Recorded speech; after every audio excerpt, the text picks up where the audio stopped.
Thank you, Chairman Burleson, and thank you so much to the witnesses for being here this morning. In America, every student's school should set them up for success in life and a plan after graduation. Whether it's four-year college, trade school, apprenticeship, or going straight into the workforce so that a student can survive in the 21st century in our country. But in the richest country in the world, every child should be able to unleash their potential and flourish. It's a promise that we're failing to keep. 2025 test scores in high school reading and math shows the lowest results in decades. Too many schools are not paying their teachers enough or do not have strong extracurricular programs.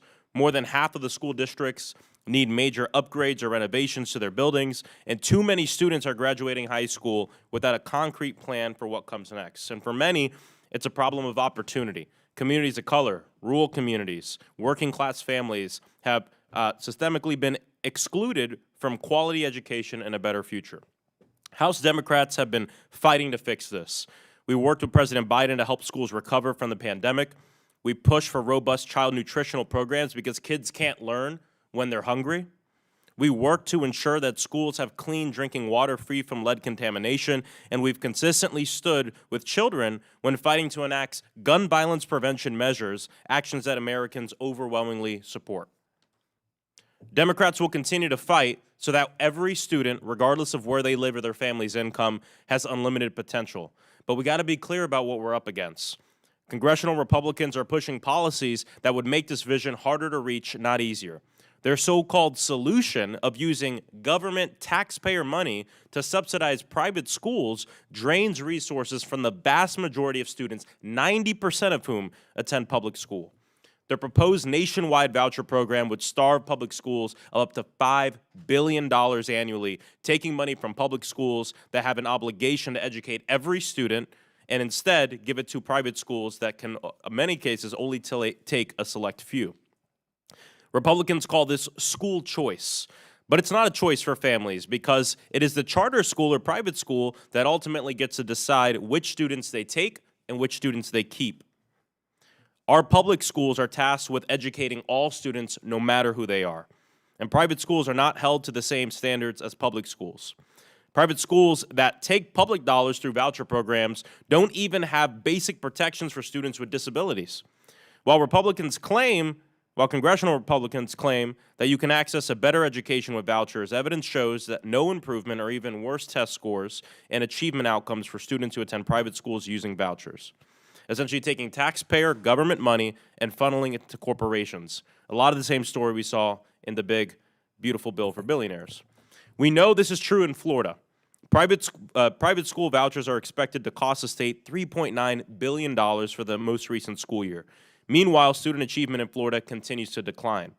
When a child's education is nurtured, they can flourish whatever career they choose. And I think about my own story as someone who attended and benefited from Florida public schools. I attended a public arts high school and middle school, the Osceola County School for the Arts.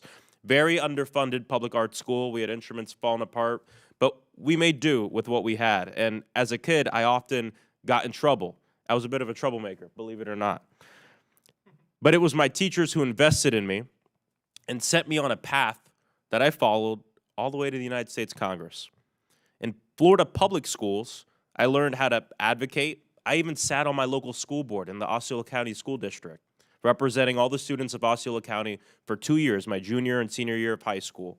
And sitting on that school board, I got to see what it meant to stand up for what you believe in during public comment, see the lines and rows of teachers and students and families lining up to say something to the school board.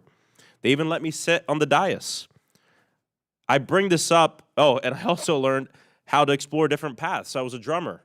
Obviously, something went wrong because I went from drumming into politics, but I was a jazz drummer.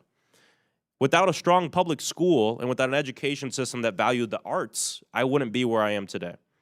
And as someone who didn't graduate college, yes, I'm one of the few members of Congress without a 4-year degree. I went straight into working. But I understand the need to invest in all students' futures, even those who do not have a 4-year degree. Democrats worked with the Biden-Harris administration to invest in thousands of new apprenticeship opportunities through the Inflation Reduction Act and the CHIPS and Science Act. And for students who chose to go to college, the previous administration removed some of the crippling student debt that was holding them back from financial success. House Democrats will continue to work to improve college affordability to ensure that every student that wants an education can get an education and a quality college degree. Meanwhile, we see the Trump administration, they're gutting the Department of Education, ending federal student loan programs, and creating a backlog of civil rights enforcement cases. Trump has also undermined workplace protections by crippling the National Labor Relations Board, gutting the work of the Equal Opportunities Employment Commission, and destroying the unions that fight for safe and fair working conditions for more than 1 million federal employees. Now, for the first time since 2021, and the direct aftermath after COVID pandemic, there are more people looking for jobs than there are jobs available in this country. This is where the Trump policies have led us.